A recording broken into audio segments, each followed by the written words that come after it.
Hello friends, pilot YouTube channel में आपका स्वागत है। तो फ्रेंड्स, कुछ विद्यार्थियों के मेरे पास कमेंट आ रहे थे कि केवीएस की हम प्रिपरेशन कैसे करें। तो मैं उसी टॉपिक पर बात करना चाहूँगी कि हम केवीएस की प्रिपरेशन करें। तो सबसे पहले फ्रेंड्स, मैं एक एडवाइस आपको दूँगी कि प्रिपरेशन करने के लिए सबसे पहले आप एक तो आप सिलेबस लाएँगे और सिलेबस को आधार मानते हुए उस टॉपिक को, सिलेबस के हर एक टॉपिक के लिए आप अरेंजमेंट करेंगे नोट्स का कि आपके पास उसके लिए क्या है, क्या नहीं है। चाहे वो किसी और के टीचर के बने हुए नोट्स हों या आपके खुद के नोट्स हों या आप मार्केट से बुक लेकर के, कैसे भी करके उस सिलेबस को अच्छे से पढ़िए। आप टॉपिक देखिए, आपके पास क्या-क्या टॉपिक हैं, क्या नहीं है, कैसे मुझे अरेंजमेंट करने, कहाँ से मुझे अरेंजमेंट करने नहीं है। जब सिलेबस आपके पास हो जाएगा और माइंड में ये हो जाएगा कि हाँ, मेरे पास मुझे ये टॉपिक यहाँ से करना हो, ये टॉपिक मुझे यहाँ से करना है, कहाँ से मुझे चीज़ें पढ़नी है। जब ये चीज़ें क्लियर हो जाएगी तो वो समय दूर नहीं है जब आप सिलेबस को आधार मानते कर और आपका सिलेबस कंप्लीट नहीं होगा। तो फ्रेंड्स, पहले ये कि आप सिलेबस लाएँ और उसके आधार मानकर प्रिपरेशन करें। सेकंड मैं बताना चाहूँगी आपको कि आप 6 टू 8 की एनसीईआरटी 6 टू 8 क्लास की एनसीईआरटी आप ज़रूर करेंगे, ठीक है? तीसरा आप करेंगे ओल्ड पेपर। तीसरा आप ओल्ड पेपर प्रैक्टिस करेंगे, ओल्ड पेपर देखेंगे, ओल्ड पेपर चेक करेंगे, ओल्ड पेपर को बेहतर बनाने के लिए उसे बार-बार उनका चेक करेंगे, ठीक है? सेल्फ स्टडी आप बहुत से बच्चे ऐसे कहते हैं कि नहीं यार केवीएस बहुत हार्ड है, इंग्लिश बहुत हार्ड आती है, ठीक है? और इसलिए केवीएस के बारे में हमें पता नहीं है, बिना कोचिंग के नहीं होगा। मेरी इस फ्रेंड का कोचिंग ली थी, उससे क्लियर हुआ था। ऐसा कुछ नहीं है फ्रेंड्स, आप सेल्फ स्टडी अगर आप ईमानदारी से करें तो आप किसी भी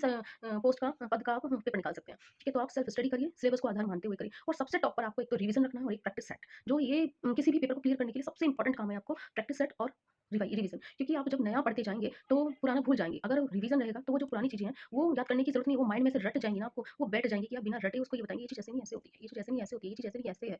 कि मेरे साथ खुद के साथ हुआ है और मेरा अपना खुद का अनुभव है। ठीक है? तो रिवाइज़ अपना टॉप पर होना चाहिए, रिवीजन और प्रैक्टिस सेट, ठीक है? और वैकेंसी केवीएस की अप्रैल में तो आएगी आएगी ही। और रही बात सिलेबस की, आपको किसी को सिलेबस नहीं मिल रहा है, मुझसे माँगना चाहते हो, तो मैं आपको डिस्क्रिप्शन बॉक्स में केवीएस का सिलेबस पोस्ट कर दूँगी। आप वहाँ से देख लीजिएगा, ठीक है? चैनल को लाइक, शेयर एंड सब्सक्राइब कर लीजिएगा, तो नोटिफिकेशन आपको आता रहेगा। ठीक है फ्रेंड्स? और आपको किसी और जानकारी चाहिए, इन्फॉर्मेशन चाहिए, तो मुझे कमेंट बॉक्स में बता देना, मैं आपको बता दूँगी। ठीक है फ्रेंड्स? तो हेल्दी रहिए, स्वस्थ रहिए, खुश रहिए और अच्छे से अपनी पढ़ाई को बेहतर बनाते रहिए क्योंकि 2025 में बहुत सारी वैकेंसी आपको देखने को मिलेंगी और खुशियाँ आपके जीवन में आएँगी। तो थैंक यू फ्रेंड्स, वीडियो को समाप्त करते हुए चलते हैं। Thank you.